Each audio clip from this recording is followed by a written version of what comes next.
Agriculture Minister Murray Watt has been in Europe this week, focusing on trade talks with the UK and the EU, while Assistant Trade Minister Tim Ayres is rubbing shoulders with Klaus Schwab in Davos at the World Economic Forum. New trade deals should be good news for Australian farmers, but Minister Watt is accused of undermining Australia's negotiating position with the EU with his comments on our farmers needing to boost their environmental credentials. Shadow Minister for Trade, Tourism and Investment, Kevin Hogan, has said that Minister Watt's negativity about Australian agricultural practices only serves to weaken our negotiating position and unfairly talks down the sustainability credentials of the Australian farmers. Kevin Hogan joins me now. Thank you for joining me tonight. Why isn't our minister backing our farmers and their world's best practices? Is Minister Watt seriously pushing for our farmers to adopt European farm practices? Well, that should certainly be his job, to back our farmers, Rita. So what he did, I thought, was quite surprising. I mean, free trade agreements, when you negotiate them, aren't easy because, you know, there's winners and losers out of a free trade agreement. So you really play your cards pretty close to your chest. So to him go publicly, basically talking down our farmers and our farming practices publicly before the negotiations have even finished, I thought really wasn't backing them in, because the EU, we think, attach a lot of things to free trade agreements that they shouldn't. Free trade agreements should be pretty clean. You don't throw all your other agendas on top of them.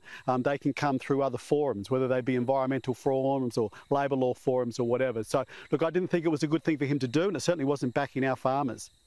Now, we've seen farmers across Europe protest the EU's efforts to interfere in their operations. There's been protests in all sorts of countries, including the Netherlands, Czech Republic and France. What is so wrong with how they go about things? What are some of the green policies that they insist farmers follow? Well, look, they're putting a lot of conditions on farming. Obviously, carbon emissions being one, but a lot of others environmental issues as well, including chemicals and other things. So, but look, what we always tell the Europeans is you can't put your rules onto us, because we have much different farming practices here. We're much bigger farms. We're a much bigger farming nation. They're very small, have small holdings, and they heavily subsidise them as well, and we don't. So we've said things like fertilisers, things like chemicals, things like some of the practices we have with animals as well are okay here. We are a good stakeholder. We are a good we're good people that look after our animals very well and our land very well. But given the way they farm and the way we farm are very different, and we keep reminding them of that we have a world standard with our farming practices, and it's not for them to put their standards onto us because they're non-comparable. And they do seem to have some strange ideas. The EU's product environmental footprint plan is it's likely to give synthetic fibres a higher sustainability rating than natural fibres like wool and cotton. I mean, I can see a few problems with that one.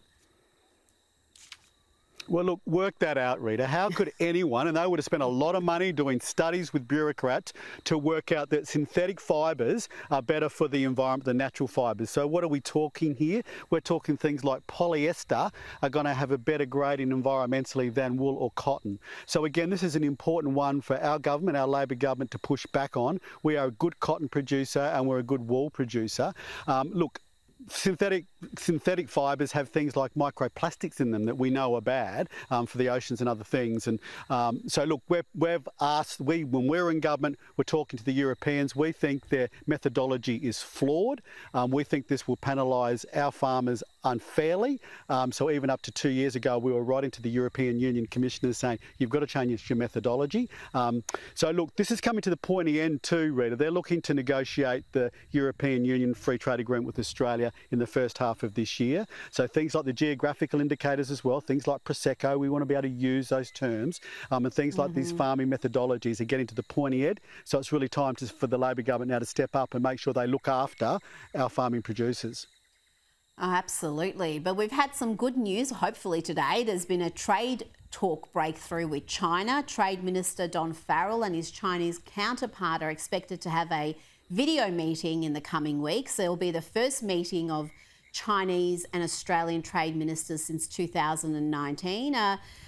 Kevin, can we expect to see China lift its trade bans against Australia?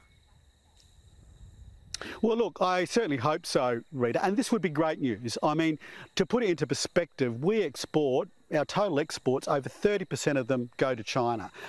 They're our biggest customer as an exporter, as an importer, what we export to. So that's a lot of money that we export to them. We think they unfairly put anti-dumping things on things like wine and barley and crayfish and beef and others. So there's processes happening within the WTO at the moment where we're appealing those.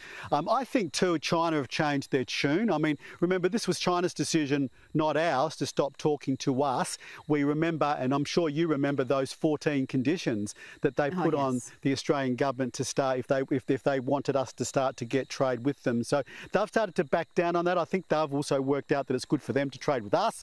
And those things that they've put on us really haven't harmed us or hurt too much anyway as a country. So it's good news. And look, I wish the government well in those talks and those negotiations. We want access back to that. Remember, we as a government in 2015 signed a free trade agreement with China. It has given a whole access to a lot of industries into that market. It's important, and I hope those talks go well.